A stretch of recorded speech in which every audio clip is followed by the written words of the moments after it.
Benjamin, tu m'expliques un petit peu les réglages, mais les trucs pour moi en fait simples. Quand je vais par exemple pour aller pêcher le denti dans les fonds entre 20 mètres et 50 mètres, pour les réglages de... en fait, je sais que par exemple moi je me mets sur ce gain-là en 200 Hz pour pouvoir pêcher allez, 30-40 mètres. Est-ce que je dois pas passer plutôt sur un autre et m'expliquer les réglages au niveau de pour avoir la meilleure qualité en fait. Ouais. Et On va faire très simple. De toute façon, chez Furuno, c'est très simple. Il y a 3 principaux réglages sur lesquels on va venir jouer donc pour améliorer notre image sondeur.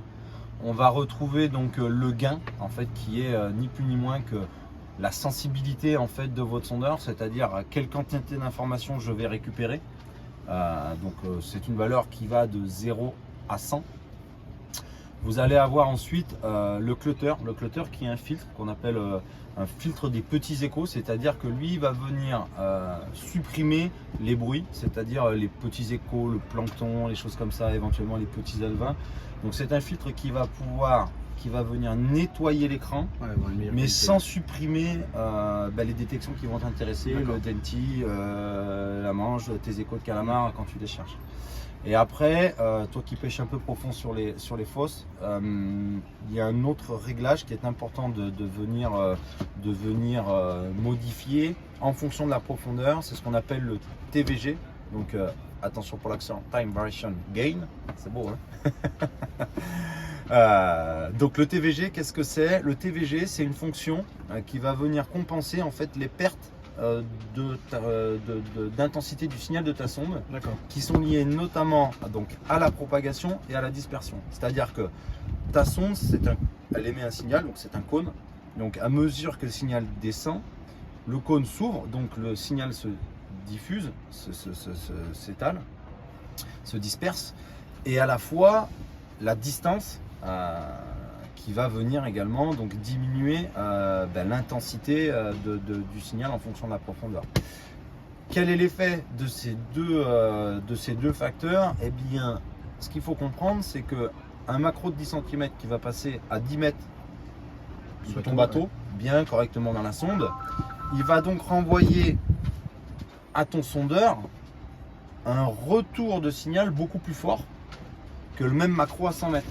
À 10 mètres, le cône, le signal est encore vraiment concentré, le faisceau est concentré, donc le macro va recevoir beaucoup d'énergie, il va renvoyer beaucoup d'énergie donc à la sonde, et donc ton sondeur va interpréter ça comme un écho beaucoup plus fort que le même macro à 100 mètres. Le TVG, lui, il a vraiment pour but de venir équilibrer et compenser ça, de sorte à ce que le même macro soit affiché à l'écran avec la même intensité à 10 mètres ou à 100 mètres. Peu importe la sonde? Peu importe la sonde. Donc c'est une valeur en fait qu'on va venir augmenter avec la profondeur. Plus on va pêcher profond, plus on va augmenter cette valeur-là. Après tu as des sondes où tu as le faisceau qui est, par exemple il y en a certaines comme la mienne qui disent, c'est pas mon cas, mais plus pour aller pêcher dans les fosses, parce que le cône en fait est plus réduit, mais elle bastonne un peu plus.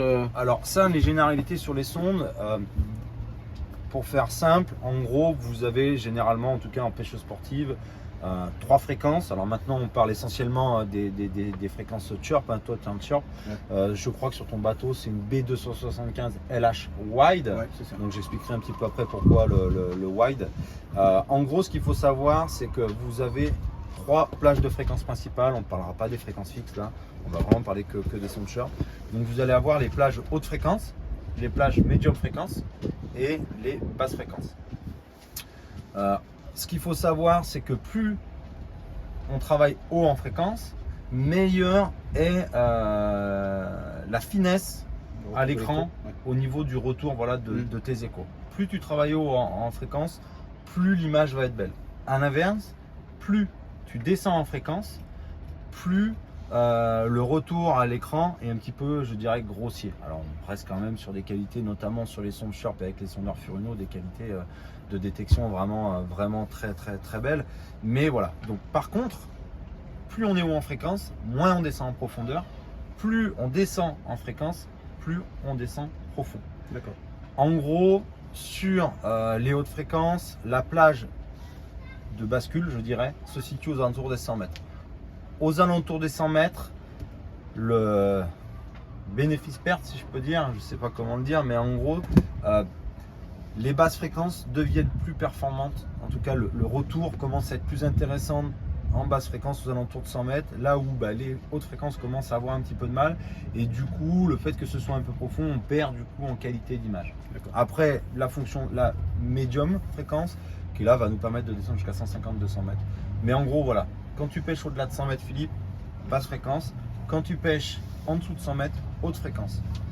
Deuxième chose très importante à prendre en compte quand on choisit sa sonde, c'est le cône de détection. C'est là où je voulais en venir avec ta H-Wide.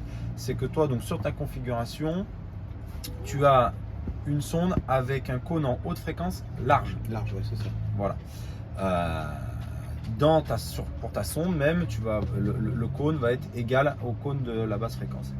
Pourquoi c'est important de bien choisir sa sonde par rapport au cône de détection? C'est qu'en fonction des pêches que tu vas pratiquer et surtout des secteurs de pêche et de la configuration de la topographie de tes spots de pêche, tu vas avoir du coup des retours à l'écran différents et plus ou moins de précision. Je m'explique. Sur les secteurs très plats, comme moi devant le Rhône, embouchure du Rhône, globalement c'est très plat, très peu de tombants, très peu de relief. C'est très intéressant d'avoir une H-Wide parce qu'en fait, le cône est plus large, donc je vais faire plus de prospection. Au détriment par contre de la précision, puisque j'ai un cône plus large. Par contre, sur les reliefs très accidentés, un petit peu comme chez toi, bon, toi j'ai envie de dire, tu es un petit peu entre les deux. Sur les reliefs très accidentés, l'avantage d'avoir un cône étroit, c'est que tu vas venir diminuer la zone d'ombre. C'est-à-dire que si on est sur un... On va schématiser, mais si on est sur un creux comme ça, avec un cône très large, il y a tellement de vent, on va pas s'entendre. En gros, l'avantage d'un cône étroit, c'est que tu vas vraiment pouvoir venir descendre en précision sur les tombants. Donc tu vas aller voir dans les trous, tu vas aller voir sur les tombants les poissons qui vont être collés dans les tombants. Mais par contre, tu vas faire bien moins de détection. Donc un gars qui pêche que dans les fosses, il n'a pas intérêt d'avoir une white. Il fera mieux qu'il ait... Alors, je dirais pas dans les fosses, parce que dans les fosses, de toute façon, il va travailler en basse fréquence. Au-delà de 100 mètres, tu vas travailler en basse fréquence. Donc, les angles sont beaucoup plus... Tu as moins de choix dans les angles sur les basses fréquences. Par contre, quelqu'un qui travaille sur des tombants importants, des reliefs importants, il a intérêt à... il va avoir un bénéfice à avoir une hache non wide, sachant que rien ne l'empêche en plus de travailler dans des profondeurs inférieures à 100 mètres en basse fréquence et du coup de bénéficier de l'angle plus large de la basse fréquence. Voilà un petit peu pour les généralités. Moi je vous propose, je peux te faire quelques exemples là, si tu veux, des différents réglages et de l'influence que ça va avoir sur ton écran. Là parce que je suis réglé en manuel, je ne suis pas en automatique. Parce qu'une personne qui est en automatique, il n'a pas besoin de faire ses réglages. Non. Non. Alors, on a un mode automatique qui est très performant sur les sondeurs Furuno. Si vous n'avez pas envie de vous embêter, vous travaillez en automatique, il n'y a pas de souci. L'avantage des systèmes Furuno, c'est vraiment pour ceux qui s'y intéressent et qui ont envie d'optimiser la détection, de vraiment aller chercher des détails et se faire plaisir avec leur matériel. On a vraiment la possibilité d'aller loin. Là, je vais vous parler du gain, du clutter et du TVG. Mais quand on rentre après dans le menu, on peut aller travailler sur d'autres paramètres comme les offsets de gain. On a encore une multitude de possibilités de réglage pour booster vraiment les appareils et aller profiter des performances du sondeur. Enfin, ça fait des années que tu pêches avec des Furuno et je crois que tu sais pourquoi. Allez, je vous présente les trois réglages dont je vous ai parlé, le gain, le clutter et le TVG. Alors le TVG, comme on est sur des profondeurs on est au port, il y a un vent de fou. On verra pas trop, je suis pas sûr qu'on puisse voir les effets sur l'écran, mais simplement je vais vous parler du gain et du clutter. Quand déjà vous avez compris ces fonctions là, voilà, il n'y a pas besoin d'aller modifier en action de pêche, on passe pas son temps à régler son sondeur et c'est vraiment les principales fonctions. Donc là vous voyez moi ce que j'ai fait, donc vous avez l'onglet des nav data. Alors quand vous êtes sur votre vue sondeur, vous pouvez faire le doigt de bas en haut pour avoir accès donc, au menu sondeur. On va retrouver le gain, on va retrouver donc, le TVG dont je vous parlais et le clutter. Pour faire simple, vous pouvez le mettre directement dans l'onglet des nav data. Je vais vous montrer comment on fait. Vous laissez appuyer sur l'onglet des nav data, ajouter nav data et vous allez venir ici, contrôle gain sondeur et vous allez retrouver ici ce petit menu qui est très pratique puisque vous allez avoir accès très rapidement au menu sondeur. Voilà, pas besoin d'aller dans les menus, etc. C'est vraiment tout de suite accessible immédiatement. Ici, vous avez une indication pour savoir si vous travaillez en haute fréquence ou en basse fréquence. D'ailleurs, c'est très simple, on peut basculer directement en appuyant ici, en haute ou en basse fréquence. Et vous allez voir qu'en fonction de la fréquence choisie, vous allez retrouver ici, donc haute fréquence ou basse fréquence. Ok, donc je vais repasser en haute fréquence puisque sur la vue sondeur, il vaut mieux travailler en haute fréquence. Enfin là, c'est pour l'exemple. Hein. Donc là, j'ai un gain à 100. On va laisser l'image défiler pour qu'on ait quelque chose de plus, de moins parasité, enfin de plus sympa. Je vais désactiver mon enregistrement PBG, ça évitera qu'on ait ce petit onglet. Donc là j'ai ma vue sondeur, donc toi tu utilises un fond bleu, la ligne blanche donc c'est le sondeur qui va vous dire, qui va vous donner donc le fond. C'est-à-dire tout ce qui est au-dessus de la ligne blanche, c'est de la détection, c'est de la vie. Alors soit c'est du poisson, soit c'est des algues, des choses comme ça. En tout cas, c'est de la détection. Donc là, vous voyez ici, en gain, je suis à 100%. Je vais venir cliquer sur mon gain, je vais venir me mettre à 0%. Donc là, vous allez me dire super image. On a une image qui est magnifique. C'est bleu, j'ai pas de parasite, mais j'ai absolument aucune information. Je n'ai rien du tout. Je vais maintenant venir augmenter mon gain. Là, j'ai mis un gain à 100%. Donc là, j'ai récupéré plein d'informations, mais j'ai aussi voilà, des détections qui sont un petit peu assurées, pas forcément très jolies. Et là, j'ai des échos. Par contre, sur le fond, il y a quelque chose, donc de bien marqué. Et maintenant, je vais venir travailler sur le clutter. Je vais mettre 100% de clutter. J'ai supprimé tous les parasites. Tous les petits parasites, les petites détections, les petites béduses, les petites choses comme ça qui viennent parasiter mon écran. Par contre, j'ai gardé mes détections. J'ai gardé mes détections ici. Donc là, vraiment on caricature la chose puisqu'on s'est mis à 100% dans les deux. Bon, encore une fois, c'est un exemple. On ne peut malheureusement pas sortir en mer, donc on le fait au port. Mais voilà. Donc là, hein, je le refais. Hein, je baisse mon clutter. Vous voyez, là, j'ai plein de petites choses. J'ai mes échos en bas, je mets mon clutter à fond, je garde mes échos, mais par contre j'ai nettoyé mon écran. A l'inverse, si je baisse le clutter, mais surtout que je baisse ma sensibilité, pareil, j'ai un écran qui est magnifique, hein, j'ai vraiment ma ligne blanche, le fond, mais par contre j'ai aucune détection, rien du tout. Alors après, en réglage, en action de pêche, l'idée c'est pas de se mettre à fond en haute fréquence et le clutter à fond. Généralement, un clutter, pour une valeur moyenne, un clutter entre 30 et 50 est largement suffisant. Au-delà, notamment quand on va pêcher très profond, où là, commence à devenir intéressant de rentrer dans la finesse des réglages. Ensuite, on risque de perdre un peu d'informations. Donc pour vous donner des valeurs moyennes, moi je vous conseille de travailler entre, je dirais, entre 30 et 50 au niveau du clutter. Et généralement, mais alors après ça va dépendre quand même des sondes, ça va dépendre aussi des conditions du moment. Parfois il y a des courants très importants, il y a des thermoclines très importantes. Il faut avoir des courants qui cisaillent à différentes profondeurs, notamment quand on pêche sur les fosses, qui vont venir perturber l'écran. Donc un réglage qui va être valable aujourd'hui sera pas forcément, vous donnera pas forcément les mêmes résultats le lendemain. En tout cas voilà, pour vous donner des valeurs, on va dire entre 70 et 90 généralement sur le gain on est bien, et au niveau du clutter entre 30 et 50. On va parler maintenant rapidement du TVG. On verra pas trop les effets puisqu'on n'a pas de profondeur, mais le TVG vous allez pouvoir donc le régler entre 0 et 10. Alors plus difficile à régler parce qu'il n'y a pas de retour historique sur la vue sondeur. Vous avez vu, quand je viens modifier mon gain, j'ai un retour, donc je vois tout de suite l'effet, j'ai un retour direct, je vois tout de suite l'effet de ma modification sur l'image sondeur. Avec le TVG, c'est pas le cas, donc c'est un petit peu plus difficile à appréhender, un petit peu plus difficile aussi à comprendre. Mais en gros, allez, pour les pêcheurs qui vont pêcher entre 30 et 70 mètres, 100 mètres, prenez des valeurs TVG entre 3 et 6. De toute façon, vous allez le voir dans la colonne d'eau, quand vous allez diminuer votre TVG, vous allez saturer la zone supérieure de votre écran. Quand vous allez augmenter votre TVG, eh bien, vous allez diminuer cette zone de saturation et vous allez arriver à un meilleur équilibre au niveau de l'intégralité de la colonne d'eau sur le retour. Tu conseilles quoi en réglage TGV? Alors en TVG, je vous disais, allez, on va dire entre 3 et 6 pour les profondeurs entre 20 mètres. Nous, on est en Méditerranée, donc ça creuse rapidement, hein, il faut en Atlantique. Entre 3 et 6, je dirais, on est sur des valeurs moyennes.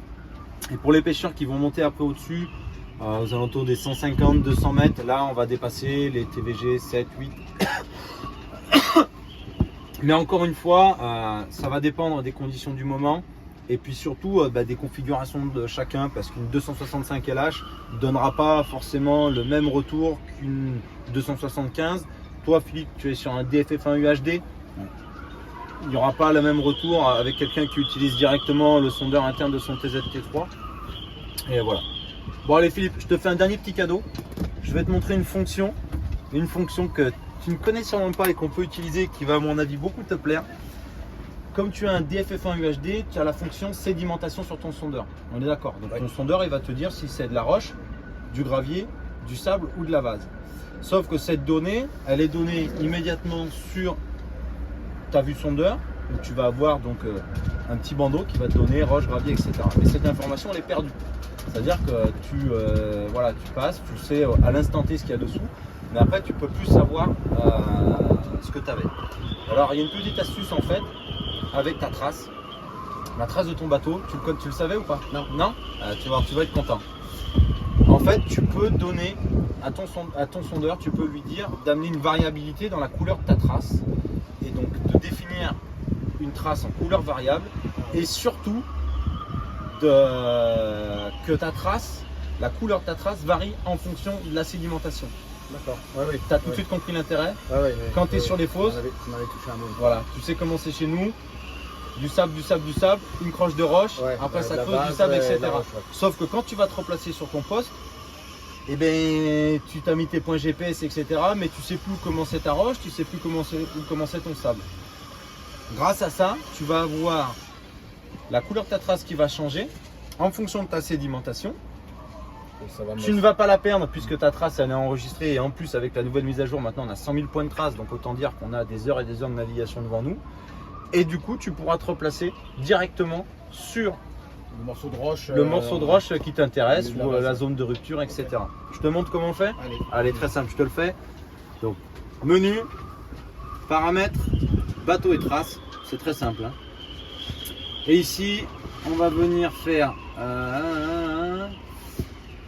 intervalle de temps, paramètres, couleur de la trace. Donc là, couleur de la trace, on va pas laisser en fixe, on va venir mettre en variable. Actuellement, la variabilité serait en fonction de la profondeur, sauf que nous, la profondeur, on s'en fiche et on vient sélectionner nature du fond. Nature du fond, paramètres des couleurs, vase, sable, rocher, gravier. Donc après, tu peux sélectionner la couleur qui t'intéresse. Et maintenant, quand tu navigueras et que tu auras ta fonction sédimentation d'activer, tu auras donc ta trace qui va changer de couleur en fonction de la sédimentation. Et ça, le jour où j'ai découvert ça, ça a changé mes pêches. Ça te plaît, hein? Ouais, c'est bien, je connaissais pas. Voilà, écoutez, je crois qu'on en a fini. Tu nous feras un petit retour sur ce que ça donne en pêche. Quand le vent se calmera, parce que pour l'instant on n'est pas gâté, hein.